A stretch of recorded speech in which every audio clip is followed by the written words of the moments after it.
In this lecture, we will be downloading and installing Visual Studio Code. So VS Code is an IDE which will enable us to construct not only our framework, but also our tests. So it's basically a code editor and it's free to use.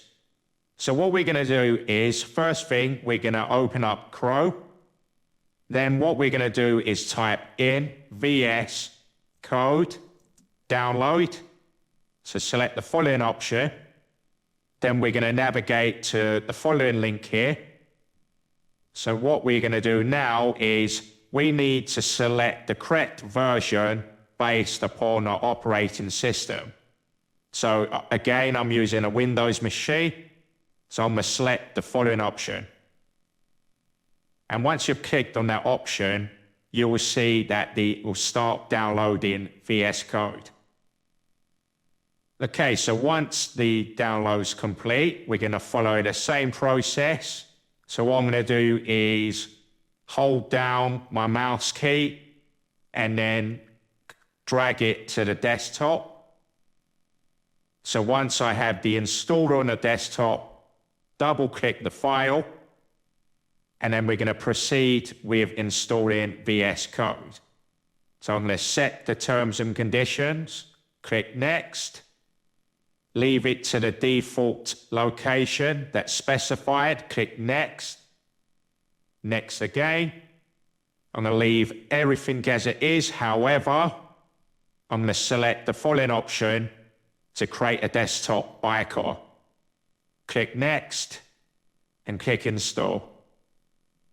Once the installation is fully complete, you'll see the following window and a following message. So what we're going to do is click Finish, and then VS Code should now open.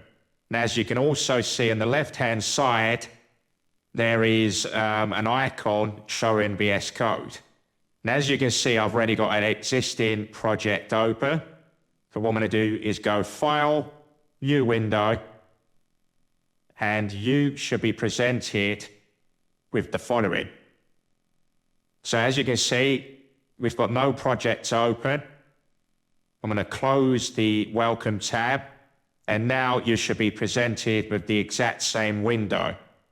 And what we also can do is, if, for example, if the dark theme is not the ideal color for you, what you can do is also change the color settings of VS Code. So what I'm going to do is go to the top left-hand corner, click File, go on to Preferences here, and then if we go to Color Theme, there's various types of color theme that you can select. So you can select the color theme that best suits you.